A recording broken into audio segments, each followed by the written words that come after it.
അങ്ങനെ ദോഹയിലേക്കുള്ള യാത്രയിലാണ് ഞാനുള്ളത്. നെടുമ്പാശ്ശേരി എയർപോർട്ടിലാണ് ഇപ്പോൾ ഉള്ളത്. ഇവിടുന്ന് നേരെ ഹൈദരാബാദിലേക്കാണ്. ഇതാ അപ്പോൾ കിടക്കുന്ന ഫ്ലൈറ്റിലാണ് ഞാൻ പോകുന്നത് ഹൈദരാബാദിലേക്ക്. ഞങ്ങളിങ്ങനെ ഫ്ലൈറ്റിൽ കയറാൻ വേണ്ടിയിട്ട് ഇങ്ങനെ എല്ലാവരും ലൈൻ നിൽക്കണം കേട്ടോ. അപ്പോൾ അങ്ങനെ ഫ്ലൈറ്റിൽ കയറി. ഇൻഡിക്കോ വേറെ ഏതോ ഫ്ലൈറ്റൊക്കെ എടുക്കണ്ടല്ലോ. നമ്മുടെ നെടുമ്പാശ്ശേരി എയർപോർട്ടല്ലേ അല്ലേ. ഇതിലൂടെ ഇങ്ങനെ ജനലിലൂടെ ഇങ്ങനെ നോക്കിക്കാണാൻ നല്ല ഭംഗിയുണ്ട് പുറത്ത്. അപ്പോൾ ഇനി ഇവിടുന്ന് അങ്ങോട്ട് ചില ആകാശ കാഴ്ചകളൊക്കെ നമുക്ക് കാണാം. ഫ്ലൈറ്റ് ഏകദേശം പോവാറായി തോന്നുന്നു. പോവാറായി. അതാ അദ്ദേഹം ടാറ്റ കാണിച്ചു തുടങ്ങി. പുറകിലോട്ടാണ് പോകുന്നത്. അപ്പോൾ ഇനി അടുത്ത റൺവേയിൽ ഓക്കെ നല്ല കാഴ്ചകൾ കുറച്ച് കാണാൻ തോന്നുന്നു നമുക്ക്. ഒരു ഫ്ലൈറ്റ് അവിടെ നിന്ന് വരുന്ന പോലെ തോന്നി. യെസ് അതാ അവന്യു പറന്ന് പൊങ്ങി പോകണം എങ്കിലേ നമുക്ക് പോകാൻ പറ്റൂ. അപ്പോൾ ഇനി സുഹൃത്തുക്കളെ നമുക്കിനി കുറച്ച് ആകാശ കാഴ്ചകളൊക്കെ കാണാം. ഹൈദരാബാദ് ആണ് ചെന്നിറങ്ങാൻ പോകുന്നത്. അത് കഴിഞ്ഞിട്ട് ഹൈദരാബാദിൽ നിന്ന് പിന്നെ പോകേണ്ടത് നേരെ ദോഹയ്ക്കാണ്. അപ്പോൾ കുറച്ച് ആകാശ കാഴ്ചകളും നല്ല ഭംഗിയുണ്ടല്ലേ അങ്ങനെ പോകണ. ഞാൻ കൂടുതലും രാത്രിയാണ് കൂടുതലും ഫ്ലൈറ്റിൽ യാത്ര ചെയ്തിരിക്കുന്നത്. അപ്പം അതുകൊണ്ട് തന്നെ പകൽ കാഴ്ച വളരെ അപൂർവമാണ് ഞാൻ കണ്ടിട്ടുള്ളത്.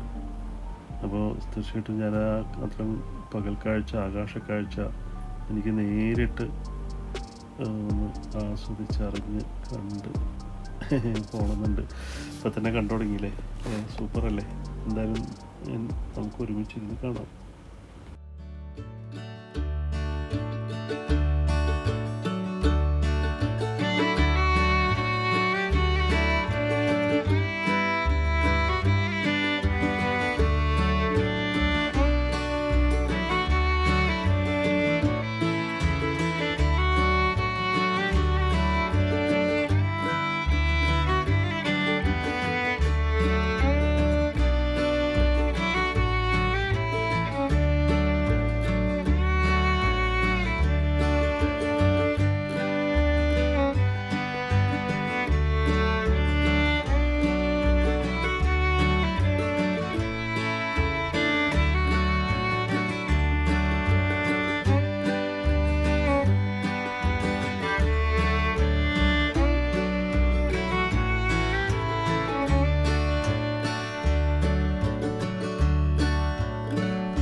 അങ്ങനെ നമ്മൾ ഹൈദരാബാദ് എയർപോർട്ടിൽ വന്ന് ഇറങ്ങിയിരിക്കുകയാണ്. ഇനി ഇവിടെ നിന്നാണ് ദോഹയ്ക്കുള്ള ഫ്ലൈറ്റ് കയറേണ്ടത്. ഇതിൻ്റെ തൊട്ടപ്പുറത്ത് തന്നെയാണ്. ഇതിൽ പുറത്തിറങ്ങിയിട്ട് ഇൻ്റർനാഷണൽ എയർപോർട്ടിലേക്ക് പോകേണ്ടി വരും. അങ്ങനെ നമ്മൾ പുറത്തിറങ്ങാനുള്ള പരിപാടിയിലാണ്.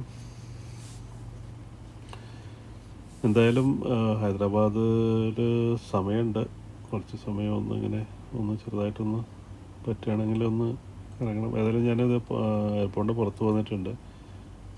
ജസ്റ്റ് ഒന്ന് നടന്നൊക്കെ നോക്കുകയാണ് എന്താണ് ഏതാണെന്നൊക്കെ. എന്തായാലും ഹൈദരാബാദ് നമുക്ക് എന്തായാലും ഇതിലൂടെ ചില വീഡിയോസ്, ചില ക്ലിപ്പുകൾ നമുക്ക് കാണാം. എന്തേ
അപ്പോൾ ഇവിടെ അങ്ങനെ തിരിഞ്ഞ് കളിച്ചിട്ട് കാര്യമില്ല, എനിക്ക് എന്തായാലും ഖത്തറിന് പോകണ്ടേ. അങ്ങനെയാണെങ്കിൽ പിന്നെ നേരെ ഇൻ്റർനാഷണൽ എയർപോർട്ടിലേക്ക് ഇവിടുന്ന് അങ്ങോട്ട് കുറച്ചങ്ങ് നടക്കണം. അധികമില്ല, കുറച്ചേ ഉള്ളൂ. അതിപ്പോൾ അവിടെ പണി നടക്കുന്നുണ്ടെന്ന് തോന്നുന്നു. അപ്പോൾ അതുകൊണ്ട് തന്നെ വഴിയൊക്കെ ഒന്ന് സ്ഥലമൊക്കെ മാറ്റി തിരിച്ച് വിടുകയാണ് അവർ. അപ്പോൾ അതൊന്നും ഒരു ഇറക്കിറങ്ങി ഈ കാണുന്നതാണ് ഇൻ്റർനാഷണൽ എയർപോർട്ടിൻ്റെ ടെർമിനൽ. ഇതിനകത്തേക്കാണ് പോകേണ്ടത്. ഇവിടെ ഇമിഗ്രേഷൻ കാര്യങ്ങളൊക്കെ കഴിഞ്ഞ് ലഗേജും കാര്യങ്ങളൊക്കെ കൊടുത്ത് ഇമിഗ്രേഷനും കഴിഞ്ഞ് അകത്ത് കയറണം. അപ്പോൾ അകത്തൊക്കെ കയറി എല്ലാം കഴിഞ്ഞ് ഇമിഗ്രേഷൻ കാര്യങ്ങളൊക്കെ കഴിഞ്ഞു. വീട്ടിൽ നിന്ന് കൊണ്ടുവന്ന ഒരു പഴം റോസ്റ്റ് ചെയ്തിട്ടുണ്ടായിരുന്നു, നെയ്യിൽ റോസ്റ്റ് ചെയ്ത് വന്നത്. അതിരുന്ന് ഒരു ചായയും 100 രൂപ കൊടുത്തൊരു ചായ. 100 രൂപ എന്ന് പറയുന്നത് എയർപോർട്ടിലെ പ്രൈസ് കുറവാണ്, 100. എന്തായാലും 100 രൂപ കൊടുത്തിട്ട് ചായയും വാങ്ങിച്ചു. അതിരുന്ന് കഴിച്ചു. നല്ല രുചിയുണ്ടായിരുന്നു. വീട്ടിൽ നിന്ന് ചെയ്തതെന്നാണ്. അത് കഴിഞ്ഞു നമ്മൾ ഒരു കോലം കെട്ടി റെഡിയായിട്ട് തെയ്യം കെട്ടി നിൽക്കണ പോലെ. എന്തായാലും ഇത് നിർബന്ധമാണ്. ഇത് കൊറോണ പേടിപ്പിക്കാനായിട്ട് നമ്മൾ ചെയ്യേണ്ട ഒരു കാര്യമല്ലേ. സെൻട്രൽ സീറ്റാണ്, അപ്പം അങ്ങനെ തന്നെ നിർബന്ധമായിട്ടും അങ്ങനെ ചെയ്യണം. ഇതാ ഫ്ലൈറ്റിനകത്ത് കയറി. ഫ്ലൈറ്റിൻ്റെ അകത്ത് പിന്നെ പറയണ്ട, പുകയിട്ടിരിക്കുകയാണ്, കൊമ്യൂണിക്കേഷനാണ്. അങ്ങനെ നമ്മൾ ദോഹയിൽ വന്നിറങ്ങിട്ടോ. എൻ്റെ ഇടയ്ക്കുള്ള കാര്യങ്ങളൊന്നും നിങ്ങൾക്ക് കാണിച്ചു തരാൻ സാധിച്ചില്ല. പിന്നെ ഞാൻ ക്വാറൻറ്റൈന് വേണ്ടിയിട്ട് റൂം ബുക്ക് ചെയ്തിരുന്നു. അത് ഒരു 5 സ്റ്റാർ ഹോട്ടലിലെ ഒരു റൂമാണ്. അത്യാവശ്യം സൗകര്യം കാര്യങ്ങളൊക്കെ ഉണ്ട്. അപ്പോൾ അതെടുത്തു. അതിൽ വന്ന് കയറി. ഇവിടുത്തെ കുറേ കാഴ്ചകളും കാര്യമായിട്ടൊന്നുമില്ല. ഇപ്പോൾ റൂമിനകത്ത് ഒരു ഹോട്ടൽ റൂമിൽ എന്തൊക്കെ ഉണ്ടാവും അതൊക്കെ ഇവിടെ ഉണ്ടാവും എന്ന് വിചാരിക്കും. മെയിനായിട്ട് നമ്മൾ അത്യാവശ്യം ഒരു പാചകം കാണുകയാണ്. അത്യാവശ്യം എന്തെങ്കിലും കാണണമെന്നുണ്ടെങ്കിൽ ഒരു TV ഒക്കെ ഉണ്ട്. പിന്നെ എന്തെങ്കിലും എഴുതണമെങ്കിൽ ഇരിക്കുന്നതിനൊക്കെ ഒരു ചെയറും ടേബിളും ഒരു ബെഡ്. പിന്നെ നമുക്ക് വേണ്ടതായിട്ടുള്ള അത്യാവശ്യം ഇനിയിപ്പം ഒരു ചായ കുടിക്കണോ അല്ലെങ്കിൽ സൗകര്യം കാര്യങ്ങളൊക്കെ ഉണ്ട്. സോഫ സെറ്റ് ഉണ്ട്. അപ്പം അങ്ങനെയുള്ള കുറേ ഇതുകളൊക്കെയാണ്. ഇത്രയും പോരെ എളിയ കാശ് ഒന്നും പറയണ്ട. ഈ കൊറോണ കാരണം ഒരുപാട് ആളുകളുടെ കാശ് ഇങ്ങനെ നഷ്ടപ്പെട്ടു പോയിട്ടുണ്ട്. പറഞ്ഞിട്ട് കാര്യമില്ല. ഇവിടെ വന്ന് ഇറങ്ങണതാ അത്യാവശ്യം ചായ കുടിക്കാനും കാപ്പി കുടിക്കാനും പഞ്ചസാരയും ചായപ്പൊടിയും കാപ്പിപ്പൊടിയും ഒക്കെ ആയിട്ടുള്ള സംഭവങ്ങളിവിടെ ഉണ്ട്. നമുക്ക് വേണമെന്നുണ്ടെങ്കിൽ എന്തും ഇട്ട് കുടിക്കാം. കാരണം പുറത്ത് പോകാൻ പറ്റില്ല. ഇവിടെ തന്നെ ഇതിനകത്ത് ഇരുന്ന് കഴിച്ചു കൊടുക്കണം. ഭക്ഷണമൊക്കെ നമുക്ക് പുറത്ത് അവർക്ക് കൊണ്ടുവന്ന് തരുള്ളൂ. നമ്മൾ ആ ടൈമിന് അവർ വന്ന് ബെല്ലടിക്കും, വാങ്ങിക്കുക. 2 ദിവസമുള്ളൂ കേട്ടോ. അതുകൊണ്ട് ഒരു സമാധാനമാണ്. വാക്സിൻ എടുത്തത് കൊണ്ട് 2 ദിവസമുള്ള. ഇല്ലാന്നുണ്ടെങ്കിൽ ഒരു 10-14 ദിവസം പോയി ഇതുപോലെ എവിടെയെങ്കിലും പോയി കിടക്കേണ്ടി വരും. അതൊക്കെ കപ്പും സാധനങ്ങളൊക്കെയാണ്, ചായ കുടിക്കാനും ഒക്കെ ആയിട്ടുള്ള കപ്പുകൾ. അപ്പോൾ അങ്ങനെ അത്യാവശ്യം എന്തെങ്കിലും തണുപ്പിക്കാനൊക്കെയുള്ള സൗകര്യത്തിനായിട്ടുള്ള ചെറിയ കുഞ്ഞ് ഫ്രിഡ്ജ് അവന്മാർ വെച്ചിട്ടുണ്ട്. ചുരുക്കി പറഞ്ഞാൽ അത്യാവശ്യം ഹോട്ടലിലുണ്ടാകുന്ന എല്ലാ ഒരുവിധ സാധനങ്ങളൊക്കെ ഇതിനകത്തുണ്ട്. കാശ് കൊടുക്കുന്നുണ്ടല്ലോ അവിടെ.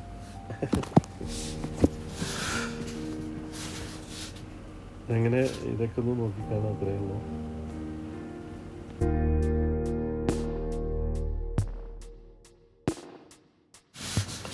അങ്ങനെ ഫുഡ് അതിങ്ങനെ കൊണ്ടുവരിക. ഒരു ഇതിനകത്ത് ഒരു കീസിൽ ഒരു കവറിനകത്തൊരു ഇത് അതിനകത്ത് ഇങ്ങനെ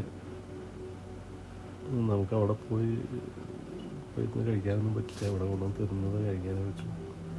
അപ്പോൾ ഇതൊക്കെ തന്നെയാണ് സ്വീറ്റ്സും. അതേപോലെ ബിരിയാണിയോ എന്നാണെന്ന് തോന്നുന്നു. ബിരിയാണിയാണെന്ന് തോന്നുന്നു. എന്തായാലും വേണ്ട, നല്ല വിശപ്പുണ്ട്. എന്ത് കിട്ടിയാലും ഇപ്പോൾ കഴിക്കും. ആ കണ്ടീഷനിലാണ് ഞാനുള്ളത്. ഫ്ലൈറ്റിൽ നിന്നൊന്നും കാര്യമായിട്ടൊന്നും കിട്ടിയൊന്നുമില്ല.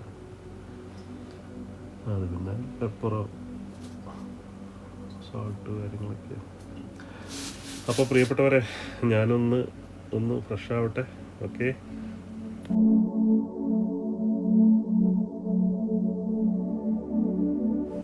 ഒരു പകൽക്കാഴ്ച ഹോട്ടലിൻ്റെ ജാലകത്തിലൂടെ ഇങ്ങനെ നോക്കി കാണുന്ന ഒരു പകൽക്കാഴ്ചയാണ് ഈ കാണുന്നത്. അടിപൊളിയല്ലേ? സിറ്റി സെൻറ്ററിൻ്റെ ഒരു ഭാഗമാണ്. പണ്ട് ഇവിടെ ഒന്നും ഉണ്ടായിരുന്നില്ല കേട്ടോ. വിജനമായി കിടന്നിരുന്ന ഡെസേർട്ട് ഏരിയ ആയിരുന്നു. ഒട്ടകം കഴിഞ്ഞ് നടന്നിരുന്ന സ്ഥലമായപ്പോൾ അവിടെ ഒരുപാട് ബിൽഡിങ്ങുകളായി. അത് അന്തകാലം, ഇത് ഇന്തകാലം അല്ലേ. അപ്പോൾ പ്രിയപ്പെട്ടവരെ, എന്താ പറയുക ഏതാ പറയുക എന്നൊന്നുമില്ല. ഇത് നമ്മുടെ ചാനൽ, യൂട്യൂബ് ചാനലാണ് അതിൽ നടന്നുകൊണ്ടിരിക്കുന്നത്. ബിരിയാണി ഉണ്ടാക്കുക എന്നാണ്.